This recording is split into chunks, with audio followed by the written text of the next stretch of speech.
everyone. Welcome back to the Deep Dive. Great to be here. So usually, we're digging through a whole pile of articles and reports. But today we're doing something a bit different. Actually pretty cool, our source material for this deep dive. It's just one document. It's one, okay. Yeah, but it's an incredibly rich one. Yeah. The professional profile, the CV of a real leader in sustainable packaging. Ah, interesting. Mining a CV for insights. Exactly. Sure. Our mission today is to unpack the surprising journey, the really sharp skills, and honestly, the profound impact of Ian H. Bates. He's a genuine specialist in fiber-based innovation. Right. And you might think, okay, a professional profile, it sounds a bit dry, maybe just a list of jobs. Sure, they can be. But we're treating it like a treasure map. It can reveal so much, not just about one person's career, but really how an entire industry evolves. And I think that's key. This isn't just about celebrating one individual, though his career is impressive.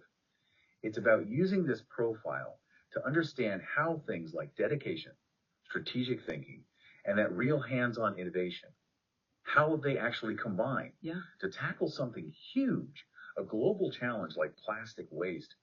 It's almost like a case study in how impactful change happens from within an industry. Okay, so let's dive in. Where do we even start with this journey? The profile highlights, right up top, over 25 years of leadership experience in sustainable fiber-based packaging. That's a quarter of a century. That's serious depth. It really is. And you can see the foundation being built meticulously, really, in those early years. Yeah. If you trace it back, roles like sales manager at Finboard, that was 1986 to 1994. Okay, way back. Yeah. He wasn't just, selling paper. He was getting deep into the technical and commercial sides of fiber materials. Then moving to acetum in print and packaging as sales and marketing director from 95 to 99. There, he was specifically driving UK sales for carton board solutions. That means he had to understand how these materials worked in practice, processability, barrier properties, end of life. Very hands-on. So that grounding in the actual materials? It's fundamental. Absolutely crucial. That early knowledge of the material science itself. Okay, so let's unpack that a bit. He's got this deep understanding of fiber, paperboard. How does that specifically pivot into a career dedicated to, and I'm quoting here, reducing reliance on fossil-based plastics? That feels like a conscious, almost disruptive choice. Well, I think it's less a sudden pivot and more a natural evolution fueled by that deep knowledge. Okay. When you understand pulp, board, corrugated materials from the inside out, their renewability, how they can be recycled, how versatile they are, you inevitably start seeing the drawbacks of the alternatives, like fossil-based plastics, much more clearly. The environmental costs, the limitations. Exactly. And his technical insight, really understanding fiber structure, its performance capabilities, that gave him the confidence, the vision to push for material substitution and circular design, not just as buzzwords, but as practical, commercially viable engineering challenges to solve. He knew what fiber could do if pushed. So it wasn't just swapping material A for material B. No, it was about genuinely re-engineering solutions to make fiber perform in ways it hadn't before, specifically to displace plastics. And this is where it gets really interesting, because that deep material knowledge then fuels this entrepreneurial spark. He doesn't just optimize. He starts creating completely new things. Okay. Let's talk about Porter Brands. That was 2002 to 2010. This company actually created patented packaging formats. Porta bottle, Porta drinky, you might have seen them. I think I remember those. For food service events. Exactly. Food service, retail events. Right. And it was successful. It was eventually sold to TriStar Packaging, which itself was later bought by Bunzl PN. That's a significant early win. It really is. And what's insightful about Porter Brands, I think, is that it wasn't just a clever invention. It showed his foresight. He saw that emerging need for portable, convenient, and more sustainable options probably before the mass market was even asking loudly for it. Right. Anticipating the trend. Precisely.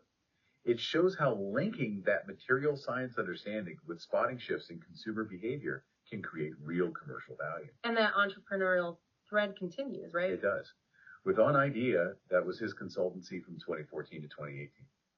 A boutique operation focused on refining those ideas, waste reduction, optimizing supply chains, really applying design thinking to packaging challenges. kind of incubating the next wave. Which seems to lead directly into co-founding LessPac. It was initially called Real Brands from 2018 to 2023. Yes, LessPac. And it sounds like it was really cutting edge, pioneering plastic-free alternatives, specifically for hospitality and food sectors.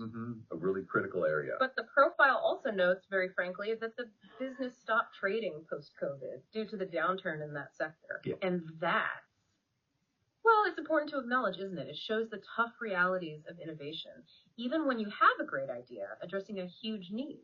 It absolutely is. And look, that's not just a footnote about a business closing. It's a really stark, real-world lesson. It tells you that even essential, sustainable innovations aren't automatically protected from major market shocks like the pandemic. Right.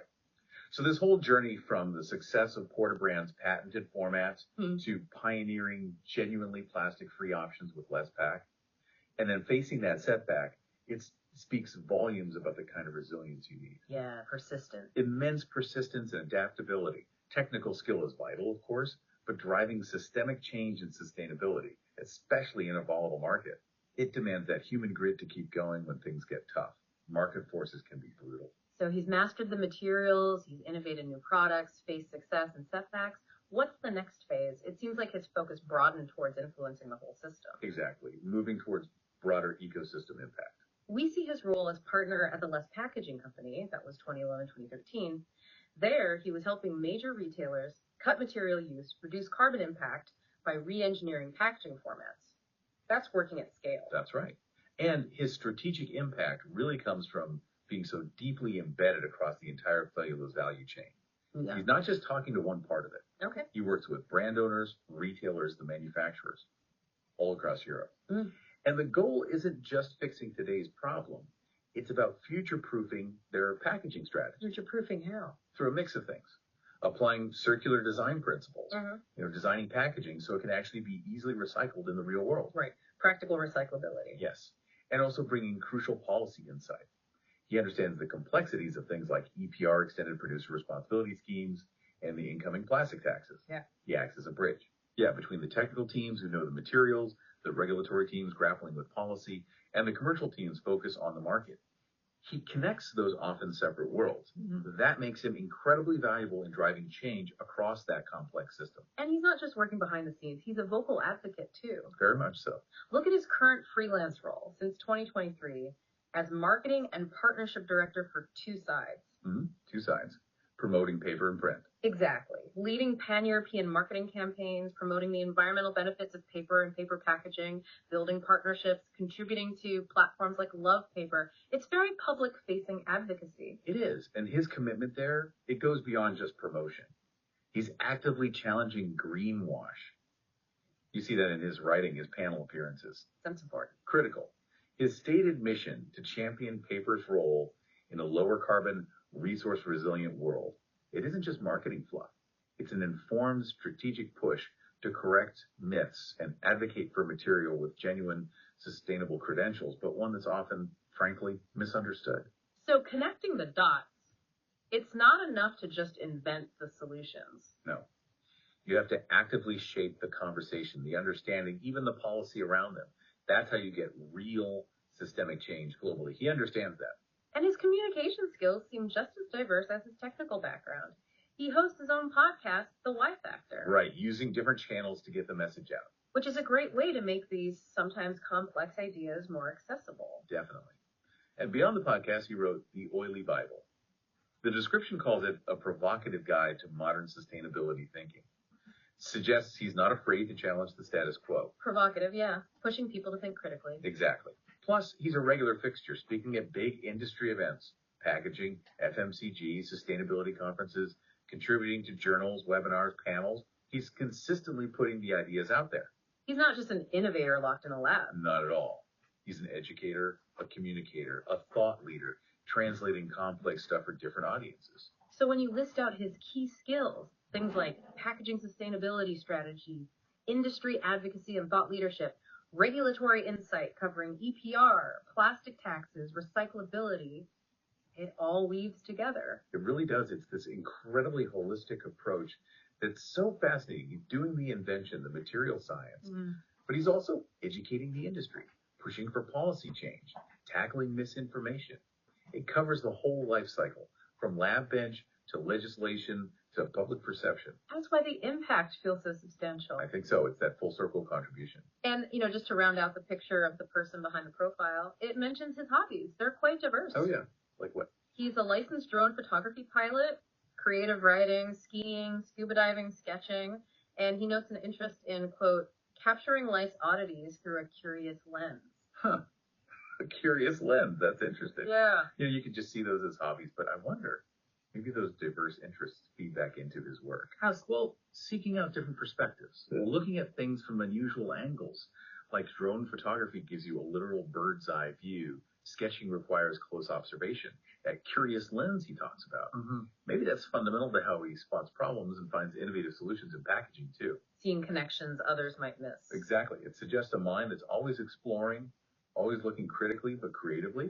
It kind of reinforces that idea that innovation often comes from bringing together diverse experiences. That makes a lot of sense.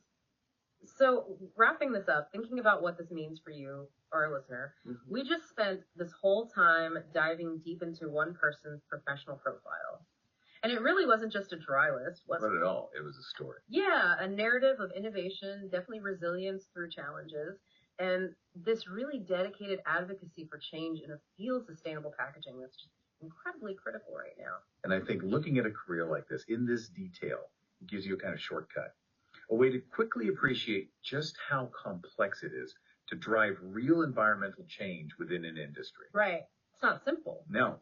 You see how it all connects: the deep material science, the clever design thinking, navigating global policy, adapting to market shocks. Mm-hmm. It's all intertwined in this mission. Absolutely.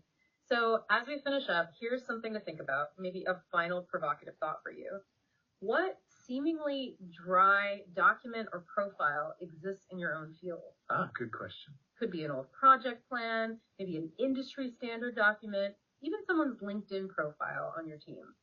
Might it hold a hidden story, a narrative of impact, of innovation that's just waiting for someone to take a deeper look? Yeah. Maybe consider how looking past the bullet points, digging a little deeper, could reveal some really powerful strategic lessons, or just highlight the human ingenuity that drives progress in your own world. Worth thinking about, that curious lens applied to our own fields. Exactly. Something to chew on. Thanks for joining us on the Deep Dive. Thanks for having me.